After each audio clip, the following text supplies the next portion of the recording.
নতুন একটা ভিডিও নিয়ে আসলাম আজকে অনেকদিন পর। আজকে দুপুরবেলা আম ভর্তা খামু, তাই অনেকগুলো আম পারলাম।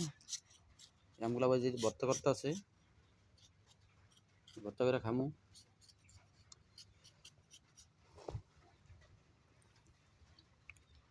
আপনাদের যদি ভর্তা খেতে মন চায় কমেন্ট করে জানান, আমি ভর্তা ফাটাই দিব আপনার জন্য। কিছু ভর্তা বানাবো, আবার কিছু আচার বানাবো, এগুলা দিয়ে আজকে আরেকটা ভিডিওতে দেখাবো আচার কীভাবে বানায়।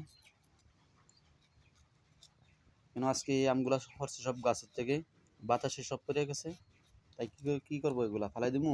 তাই ভর্তা বানাইতেছি, আচার বানাবো। আজকে অনেক বাতাস হয়েছে, তাই এই বাতাসে আমগুলো সব পড়ে গেছে গা।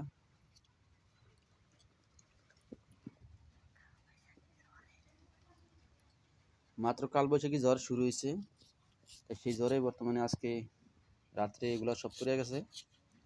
দেখতে আছেন অনেক আম পড়ছে, তো অনেক আম আরো অনেক জায়গায় দিয়ে দিছি অনাবার এগুলো আছে যে দেখতেছেন। এই যে ভর্তা বানাইতে আছি,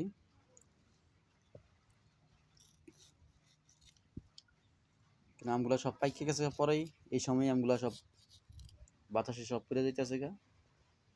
কালবৈশাখী ঝড় জানেন, এই সময় কালবৈশাখী ঝড় বন্যা বেশিরভাগ হয়, বাতাস হয় হঠাৎ।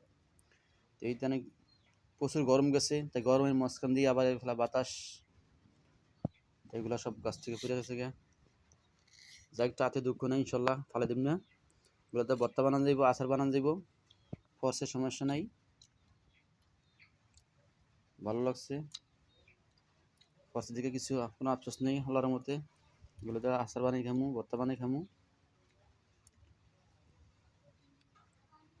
তো আশা করি সবাই ভালো আছেন, ভালো থাকেন।